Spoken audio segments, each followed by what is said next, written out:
Impressionante, porque assim como o Trump e Musk, a cada declaração aí, mais ameaças, não sei, ameaças, anúncios, eles estão cheios de propósitos e intenções, né? Tem uma reportagem do jornal Folha de São Paulo, publicada há pouco, inclusive, Josias, há poucos minutos, falando que Musk quer eliminar agências inteiras dos Estados Unidos. Ele já tem falado isso, né? Em mais uma ofensiva contra as agências do governo americano, ele disse hoje que muitos órgãos públicos devem ser eliminados como parte do esforço do presidente para reformar radicalmente o governo dos Estados Unidos. Na fala dele, ele diz o seguinte: realmente precisamos deletar agências inteiras, em vez de deixar parte delas para trás. Apenas deixar parte delas para trás é fácil. É como deixar uma erva daninha. Foi o que disse Musk em uma videochamada durante a Cúpula Mundial dos Governos em Dubai. Se você não remover as raízes da erva daninha, é fácil para a erva daninha crescer de novo.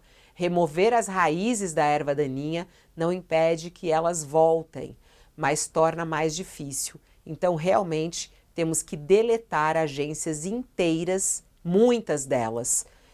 Embora não tenha um cargo oficial no governo, né, Musk é um dos importantes apoiadores de Trump e ele está à frente de um departamento, né, que é o DOGE, que é o Departamento de Eficiência Governamental. E ele tem, de certa maneira, essa carta branca. Agora, a gente viu o desmantelamento, por exemplo, da USAID, que é essa agência dos Estados Unidos que tinha um orçamento de 42 bilhões e 800 milhões de dólares para ajuda humanitária e assistência e desenvolvimento em todo o mundo, né? Essa foi uma das primeiras agências, mas outras virão.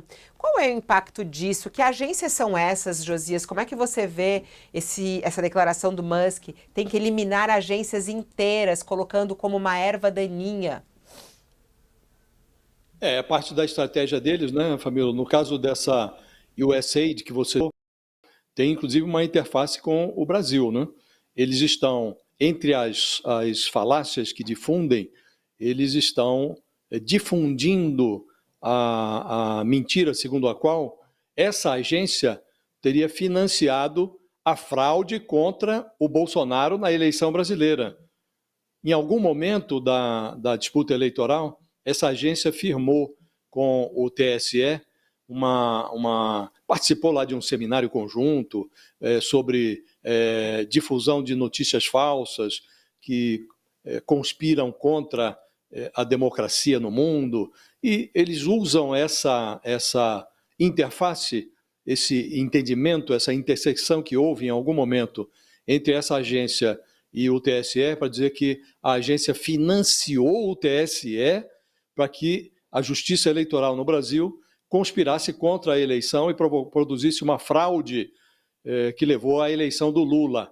Então, veja a que ponto chegamos, né? E essa exploração falaciosa chegou às redes sociais, é difundida pelo bolsonarismo aqui no Brasil, e o próprio Elon Musk compartilha postagens feitas por políticos brasileiros, dando asas a essa informação falaciosa. Então, realmente esse é o projeto deles. No caso da USAID, eles estão cancelando projetos que têm uma função social ao redor do mundo enorme. Projetos de combate à doença de Chagas no Brasil, combate à proliferação da AIDS em países africanos. São projetos extremamente meritórios. Havia uma interface também com a acolhida de venezuelanos que desciam e entravam pela fronteira com o Brasil. Tudo isso está sendo anulado, porque eles estão cancelando o orçamento dessa agência, e essa é a filosofia. Não apresentam nenhuma, e eles dizem que estão fazendo isso porque a USAID, nas gestões democratas, teria sido uma usina de irregularidade, de corrupção, mas não há uma prova, não apresentam nenhuma prova e vão eliminando, vão extirpando projetos de amplo, grande, enorme interesse social ao redor do mundo e, com isso, estimulam também essas explorações políticas que permitem ao bolsonarismo aqui se aproveitar desse tipo de desinformação, né? E estamos vivendo essa realidade, Fabílio, chegamos a esse ponto.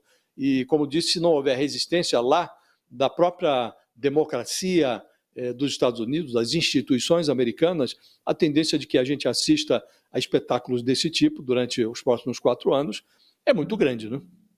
Aliás, para quem está se interessando muito por esse assunto, porque essas declarações de Musk, elas estão tendo impacto aqui no Brasil, né? Tem muita gente muito empolgado com essas declarações, né? Que é enxugar a máquina, cortes e cortes, eficiência, o fim da burocracia. Esse discurso que a gente acompanha e que é importante, a gente fala realmente, cortar excessos é extremamente importante, fazer com que a máquina ande, mas os cuidados com isso. Ontem a gente fez uma entrevista interessante aqui com o grande professor de gestão pública, professor Fernando Abrúcio, para quem quiser estar na nossa página do UOL em também mais detalhes a respeito dessas declarações de Musk, quando ele diz que é preciso acabar com a burocracia para garantir a democracia. Esse é um assunto para a gente ficar de olho e saber o que está acontecendo, que é um pouco também na linha do que diz lá o presidente da Argentina, né, Josias? E que a gente também está acompanhando os impactos disso.